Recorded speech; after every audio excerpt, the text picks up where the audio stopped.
ये सब हो क्या रहा है? तलाक ये शब्द हवेली में क्यों? माधवी गुस्से से उन दोनों को देखती हुई कहती है, जहां कुमुद और ओम शंकर के चेहरे पर रंग उड़ जाते हैं। हम कुछ पूछ रहे हैं आप दोनों से, और कुमुद तुम अपने भाईसा से आंखें ऊंची कर कैसे बात कर रही हो? क्या तुम्हें जरा सी भी बड़ों का लिहाज न रहा? अपनी भाभीसा के साथ साथ तुम भी शर्म लिहाज भूल बैठी हो। माधवी कुमुद पर गुस्सा दिखाते हुए कहती हैं, अब कोई हमें बताएगा भी यहाँ क्या हो रहा है? धीरज भाई साहब आते ही होंगे और तुम दोनों हो कि शंकर हम आपसे पूछ रहे हैं क्या हो रहा है? इस हवेली में तलाक शब्द क्यों हमारे कानों में पड़ी? माँ सा भाईसा ने भाभीसा को तलाक दे दिया है, जिससे भाभीसा घर छोड़कर चली गई।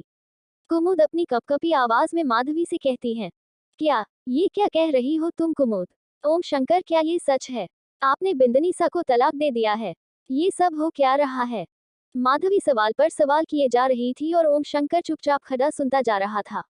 आप दोनों ने समझ क्या रखा है शादी ब्याह को? जब चाहे जिससे चाहे शादी रचा ली और बाद में तलाक दे दिया। न शादी के समय हमें कुछ बताना जरूरी समझा और न रिश्ता तोड़ते वक्त। हमें तो ताजुब हो रहा है कि आप वही ओम शंकर हैं जो हर बात अपनी काकीसा के इजाजत से किया करते थे। उस लड़की के आते ही आप में इतना बदलाव आने लगा कि आप खुद ही सारे फैसले लेने लगे। माधवी शंकर पैर बरस पड़ती है। माँ सा आप भाई सा को अभी कुछ मत कहिए, उन्हें कोई गलतफहमी हो गई होगी इसलिए उन्होंने बिना सोचे समझे इतना बड़ा फैसला ले लिया। हमें तो चलकर कनक भाभी सा को वापस ले आना चाहिए। कुमुद ने कहा। तुम चुप हो जाओ कुमुद। बड़ों के बीच बोलने की बेशर्मी तुम पहले ही कर चुकी हो। अब तुम क्या चाहती हो? उस लड़की को हम फिर से इस हवेली में प्रवेश करने देंगे? बिल्कुल भी नहीं। वो लड़की इस हवेली की दहलीज पार कर चुकी है, ओम शंकर से तलाक ले चुकी है, अब इस घर में इस हवेली में उसकी कोई जगह नहीं। माधवी ने सख्त आवाज में कहा। ओम शंकर और कुमुद माधवी की बात सुनकर अवाक रह जाते हैं। उस लड़की को अपना घर संसार कभी बसाना ही नहीं था। घर की लड़की घर से विदा तभी लेती है जब उसकी डोली उठती है, और एक ब्याही औरत अपने घर की चौखट तभी पार करती है जब उसकी अर्थी निकलती है।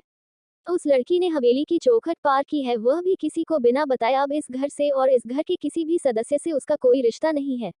माधवी ने कहा। पर माँ सा इसमें भाभी सा की कोई गलती नहीं है, आप एक बार ठंडे दिमाग से बात को समझे। कुमुद अपनी माँ सा को समझाने की कोशिश करती हैं।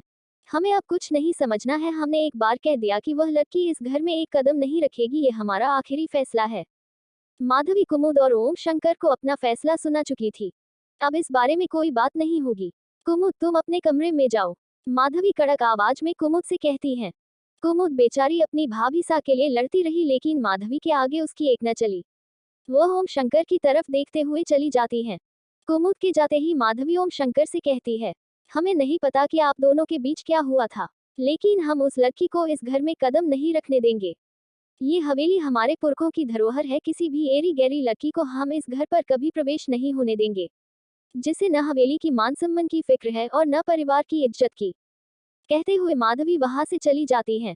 ओम शंकर वही खड़ा रहा। कुछ था उसके एहसास में जो वह कह भी न सका। क्या कनक वापस लौट आएगी, या हमेशा के लिए ओम शंकर कनक से रिश्ता तोड़ देगा? क्या सुनेगा वो अपने दिल की? जानने के लिए अगला भाग जरूर सुने और चैनल के साथ कनेक्ट रहिए।